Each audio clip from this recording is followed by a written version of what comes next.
Père, je te remercie et je te rends toute la gloire pour ce temps béni que tu permets que nous passions dans ta présence. Je te remercie pour ta présence, je te remercie Saint-Esprit de Dieu pour ta présence. Merci parce que tu es là. Merci parce que tu es là, Papa. Tu es là, tu es présent, tu es vivant et je veux bénir ton Saint-Nom, Saint-Esprit, pour ta parole cet après-midi, ta parole qui est esprit et vie, ta parole qui va nous remplir, ta parole qui va nous bénir, ta parole qui va nous fortifier, ta parole qui va nous relever, ta parole au travers de laquelle nous allons recevoir la restauration, la guérison, ta parole, Éternel et Tout-Puissant, à l'œuvre dans nos vies cet après-midi pour nous relever, pour nous fortifier, pour nous bénir, pour nous multiplier, pour nous révéler les choses cachées que nous ne connaissons pas. Ta parole cet après-midi pour changer les malédictions en bénédictions dans nos vies, pour changer les larmes en joie cet après-midi au nom puissant de Jésus-Christ, Père. Sois béni pour ta parole que tu nous donnes cet après-midi, au nom puissant de Jésus-Christ de Nazareth. Merci pour ce que ta parole va faire dans nos vies au nom de Jésus. Amen. Je suis l'évangéliste Davy Makosso du ministère de la révélation des fils de Dieu. C'est une grâce, c'est un privilège d'être dans la présence du Seigneur cet après-midi. C'est une grâce d'avoir part à ce temps de communion.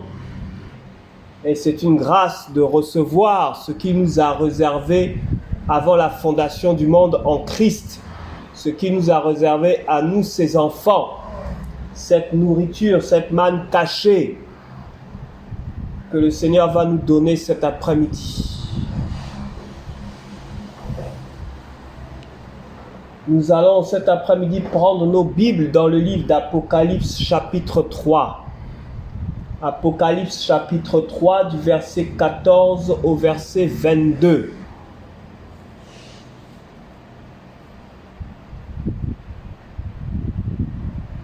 Il est écrit à l'ange de l'église de Laodicée.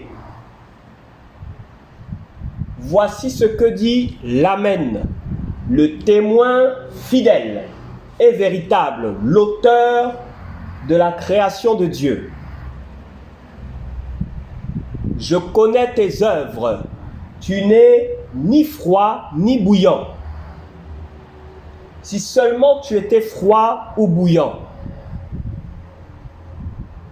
Ainsi, parce que tu es tiède et que tu n'es ni froid ni bouillant, je vais te vomir de ma bouche. Parce que tu dis, je suis riche, je me suis enrichi, je n'ai besoin de rien. Et parce que tu ne sais pas que tu es malheureux, misérable, pauvre, aveugle et nu, je te conseille d'acheter chez moi de l'or éprouvé par le feu afin que tu deviennes riche et des vêtements blancs afin que tu sois vêtu et que la honte de ta nudité ne paraisse pas. Et un collier pour oindre tes yeux afin que tu vois. Moi, je reprends et je corrige tout ce que j'aime. Aie donc du zèle et répands-toi. Voici, je me tiens à la porte et je frappe. Si quelqu'un entend ma voix et ouvre la porte, j'entrerai chez lui, je souperai avec lui et lui avec moi. Le vainqueur, je le ferai asseoir avec moi sur mon trône, comme moi j'ai vaincu et je me suis assis avec mon Père sur son trône. Que celui qui a des oreilles écoute ce que l'Esprit dit aux églises. Que celui qui a des oreilles écoute ce que l'Esprit dit aux églises.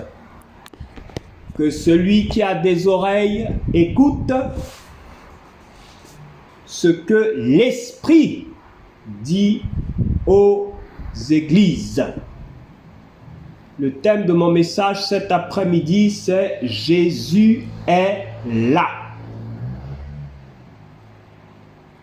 Jésus est là. Jésus est là. Il se tient à la porte de ton cœur. Il se tient à la porte de ton cœur. Il se tient devant toi. Il se tient près de toi. Il se tient en face de toi et il frappe.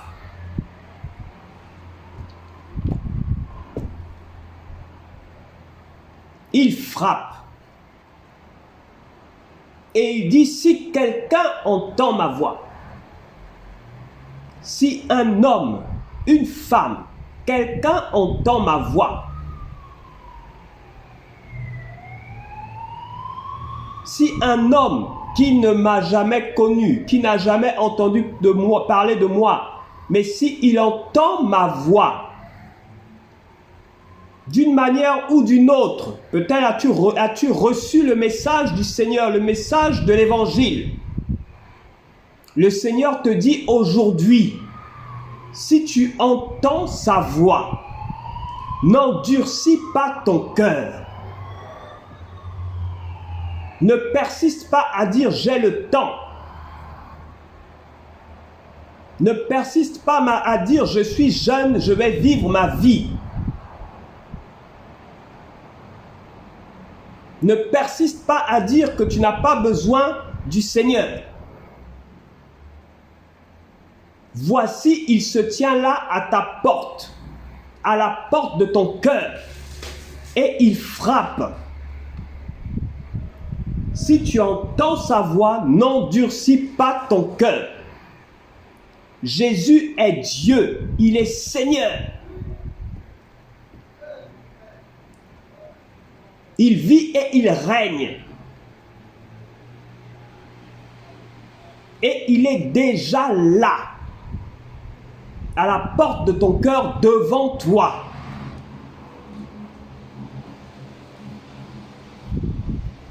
Il est le Dieu qui fait grâce.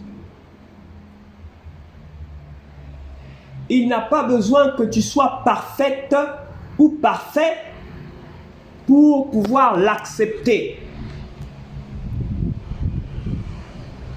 Il ne frappe pas à la porte de ceux qui sont bien, qui sont obéissants, qui sont fidèles en toutes choses. Il frappe à la porte de tous ceux qui sont pécheurs, qui reconnaissent qu'ils sont pécheurs. Comme tout le monde a péché et est privé de la gloire de Dieu, nul n'est parfait sur cette terre. Ne te compare pas à quiconque, mais crois en Jésus. Il est Dieu et il est fidèle. Il ne veut que ton bien. Il ne te demande aucun sacrifice. Il a versé son sang pour toi. Il n'y a aucun sacrifice que tu puisses lui rendre. Tout ce qu'il veut, c'est partager son amour avec toi. Tout ce qu'il veut, c'est mettre dans ton cœur son amour, afin que tu sois capable de l'aimer comme lui, il t'aime. Tout ce qu'il veut, c'est une relation d'amour avec toi.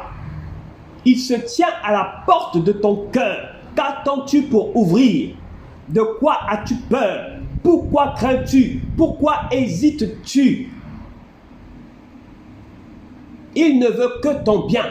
Il ne veut que te montrer, te démontrer et te faire vivre. Et vivre avec toi son amour. Il veut partager avec toi, marcher avec toi, évoluer avec toi. Si tu ouvres la porte, il rentrera chez toi. Il dînera avec toi et toi avec lui.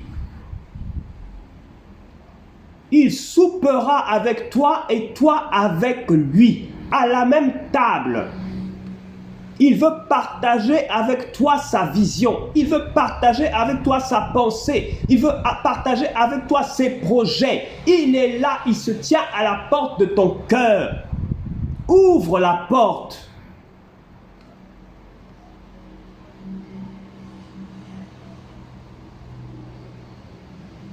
Il veut communier avec toi, le Seigneur Jésus. Il veut que tu le connaisses tel qu'il est. Ouvre la porte.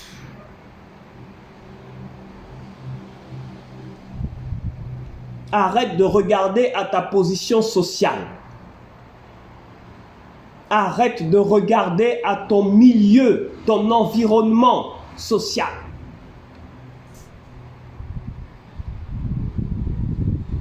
Ouvre la porte de ton cœur. Laisse-le rentrer chez toi. Laisse-le rentrer dans ta vie. Laisse-le se révéler à toi. Laisse le Seigneur Jésus-Christ de Nazareth te donner le meilleur des meilleurs. Ce que tu ne pourras trouver sur la terre. Laisse-le te donner sa paix que tu ne pourras pas trouver sur cette terre des hommes. Laisse-le te donner sa joie que tu ne pourras pas trouver sur cette terre des hommes en dehors de lui. Laisse-le te donner sa vie par son esprit qui t'aidera à vivre la vie de Jésus. Dis seulement une chose: Seigneur Jésus, je t'accepte dans mon cœur cet après-midi comme Seigneur et Sauveur. Change ma vie.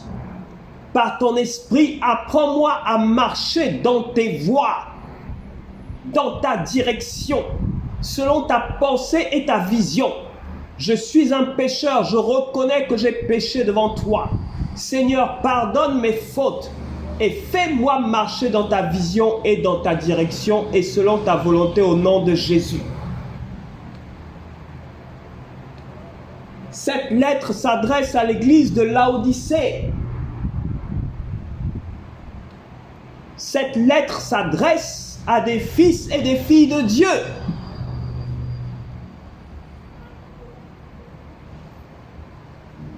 Qui ont été oints par Dieu, qui ont été mis à part par Dieu, qui ont confessé Jésus-Christ de Nazareth. Cette lettre s'adresse à nous.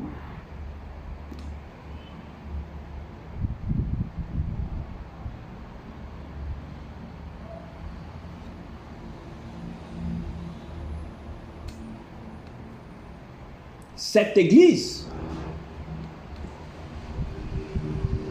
était une église ni froide, ni bouillante.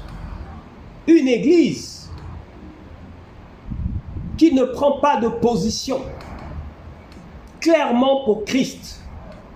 Un fils de Dieu, une fille de Dieu, qui ne prend pas de position, clairement pour Christ.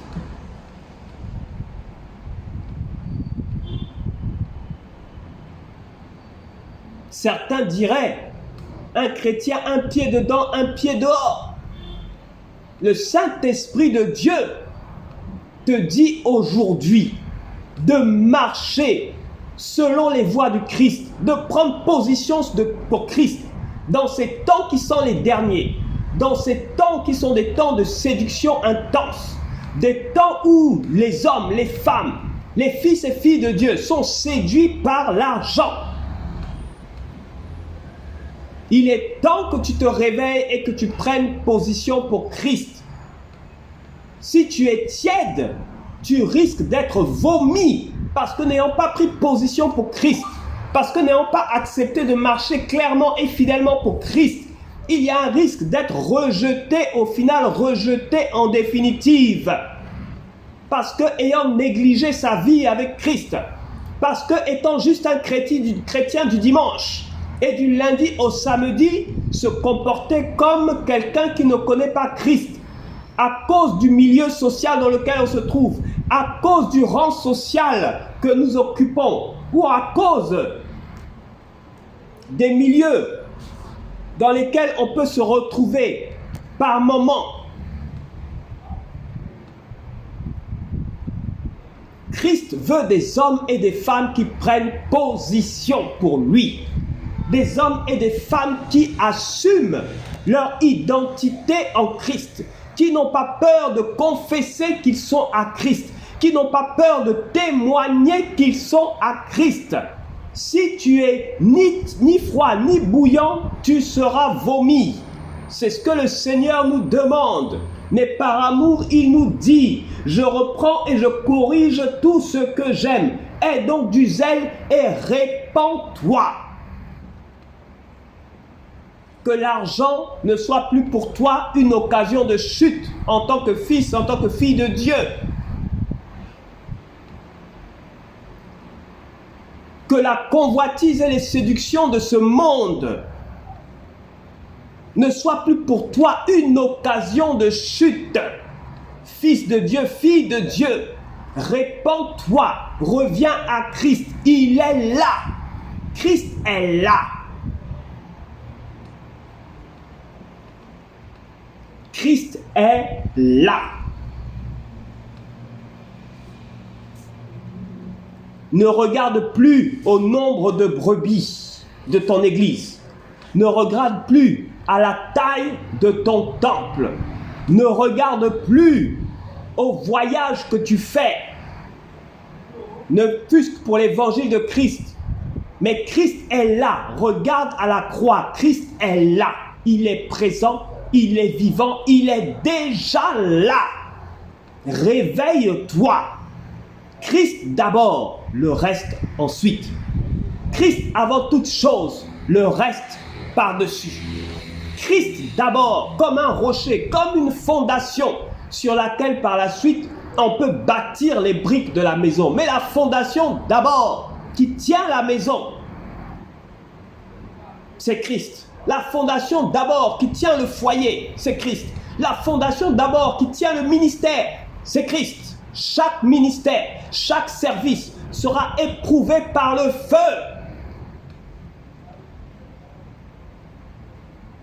Celui qui n'aura pas bâti sur Christ, rocher,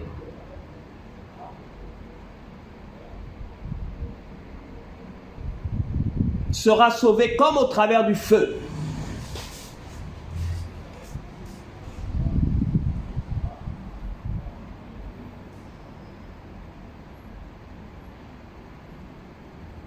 Faisons attention à la manière dont nous marchons en Christ. Christ est là. Il nous regarde. Il nous observe. Il regarde à nos cœurs. Il regarde à nos pensées. Il regarde à nos attitudes. Il regarde à nos comportements. Si ton œil droit, ton œil gauche est pour toi une occasion de chute, coupe-le, jette-le dans la mer. Si ton bras droit, ta main gauche, ton pied droit est pour toi une occasion de chute, coupe-le et jette-le dans la mer. Vaut mieux pour toi rentrer dans le royaume, dans la présence du Seigneur, borgne ou handicapé, infirme, que d'aller avec tout ton corps entier en enfer. Christ est là. Quelle est ta vie aujourd'hui? Quelle est ta marche avec le Seigneur aujourd'hui? Il s'adresse à l'église de Laodicée et il dit à ses fils et à ses filles de Dieu de l'église de Laodicée, je connais tes œuvres, tu n'es ni froid ni bouillant. Si seulement tu étais froid et bouillant, ainsi parce que tu es tiède et que tu n'es ni froid ni bouillant, je vais te vomir de ma bouche. Parce que tu dis, je suis riche, je me suis enrichi et je n'ai besoin de rien. Parce que nous croyons avoir, en plus des temples impressionnants, nous croyons avoir la manifestation de la totalité des dons spirituels. Nous croyons avoir la manifestation de la connaissance totale de Christ. Nous croyons posséder quelque chose. Parce qu'aujourd'hui, nous sommes dans un temps où les chrétiens sont reconnus, les chrétiens sont acceptés.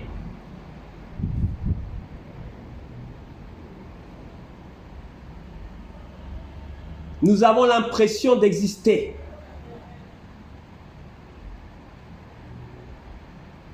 nous avons l'impression d'avoir réussi quelque chose.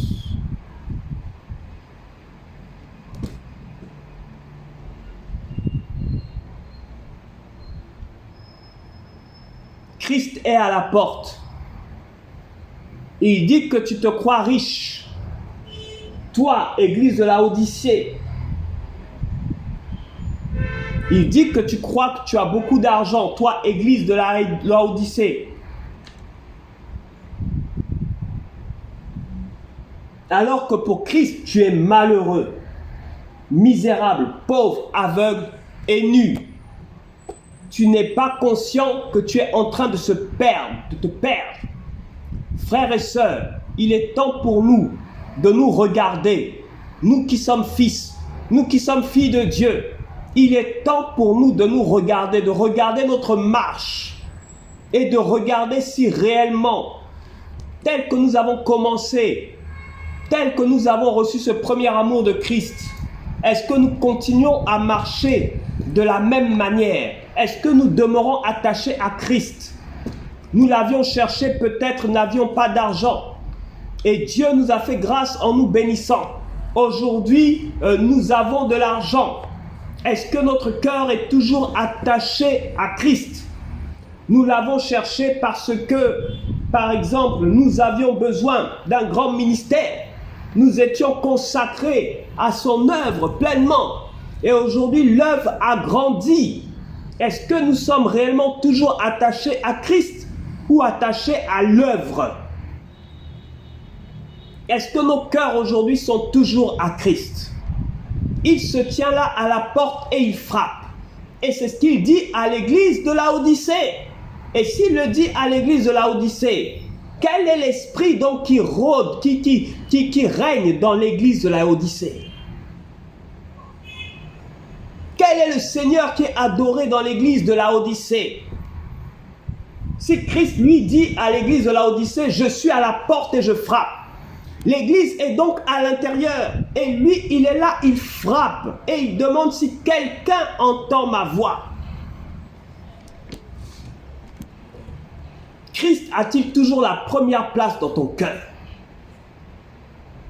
Es-tu toujours attiré?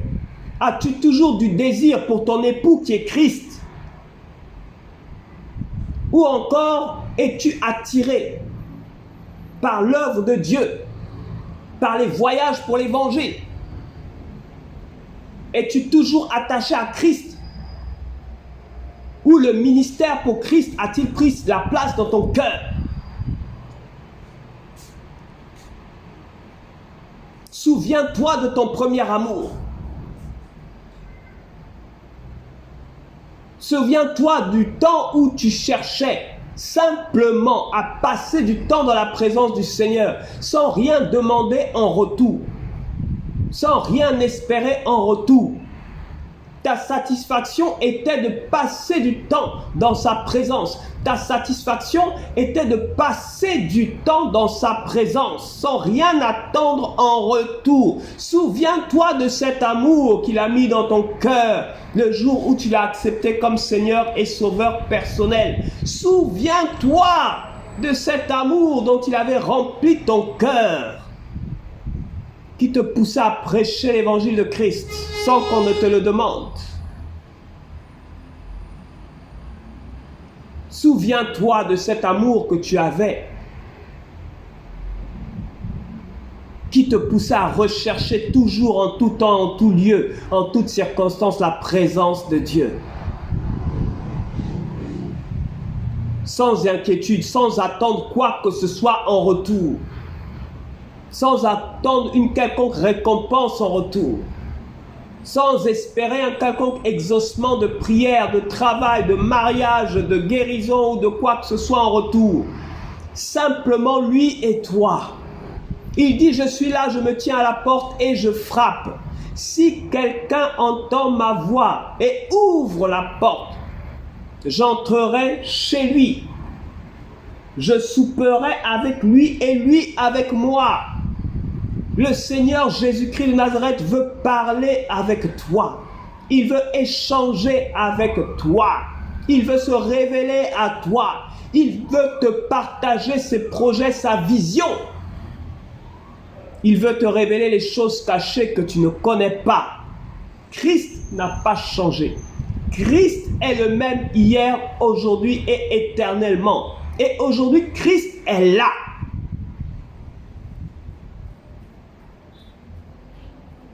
Il est là dans ta chambre. Il est là près de toi.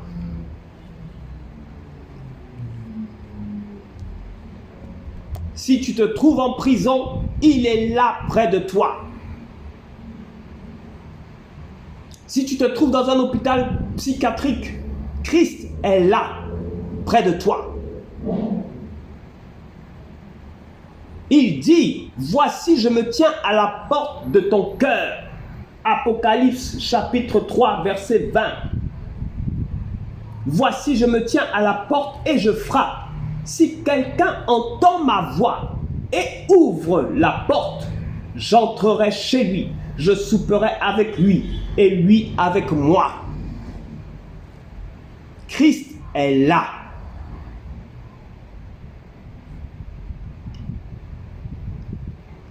Si tu t'es éloigné de lui, il est encore là. Reviens à lui, il reviendra à toi.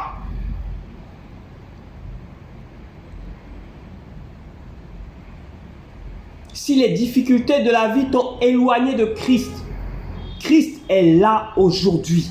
Il attend ton retour avec impatience. Il est disponible pour toi. Il est disposé pour toi. Il a versé son sang pour le pardon de tes péchés. Il ne regarde plus à tes péchés. Parce qu'il t'a déjà pardonné avant même que tu n'aies commencé à pécher. Avant même que tu n'aies conçu le péché dans ta pensée. Le Christ t'avait pardonné par son sang à la croix. Viens à Christ. Ou encore reviens à Christ.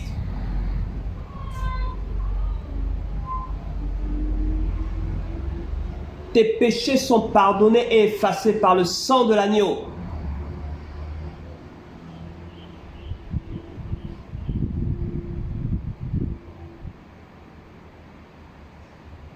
Il se tient à la porte de ton cœur et il frappe.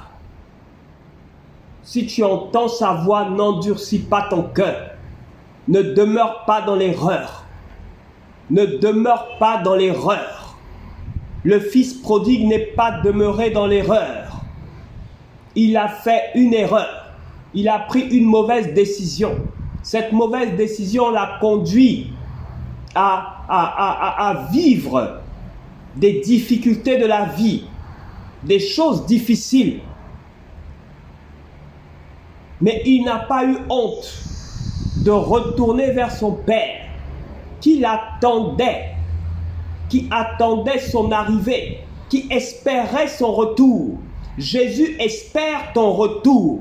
Il a dit dans sa parole, je reprends et je corrige tout ce que j'aime. Aie donc du zèle et répands-toi.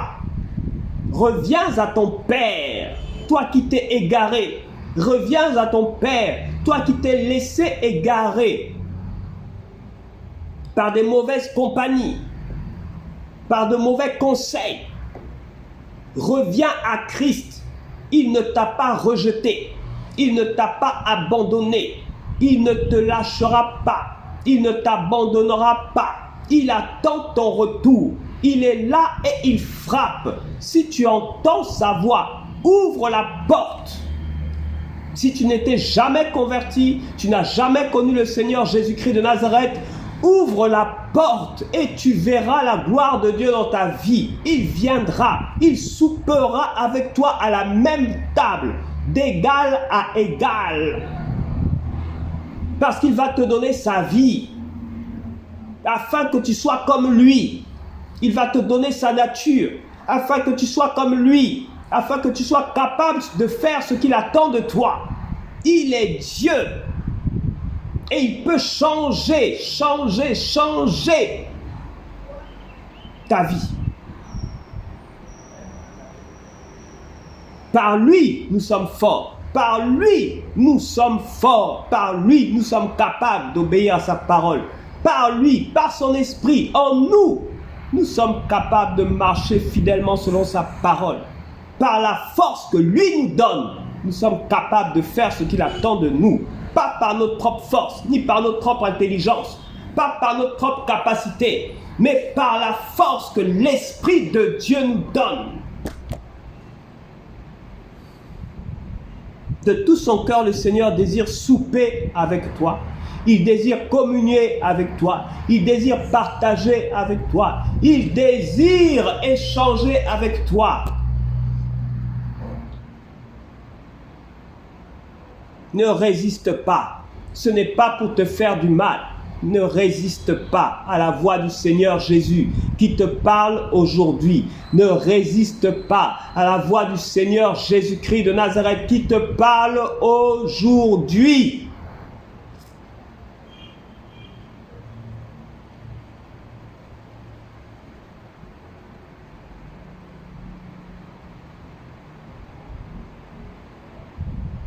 Voici, il se tient à la porte de ton cœur et il frappe.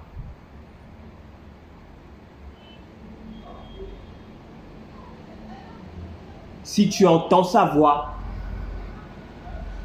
ouvre la porte. Il rentrera chez toi. Il soupera avec toi. Et toi avec lui. Que Dieu te bénisse et que la grâce du Seigneur Jésus-Christ de Nazareth, qui a versé son sang pour toi, qui a donné sa vie pour toi, alors même que tu ne le connaissais pas, alors même que tu n'étais pas né, que tu n'avais pas entendu parler de lui, il avait déjà fait ce sacrifice afin que tes péchés soient pardonnés par son sang. Que cette grâce-là repose sur ta vie. Au nom puissant de Jésus-Christ de Nazareth. Amen.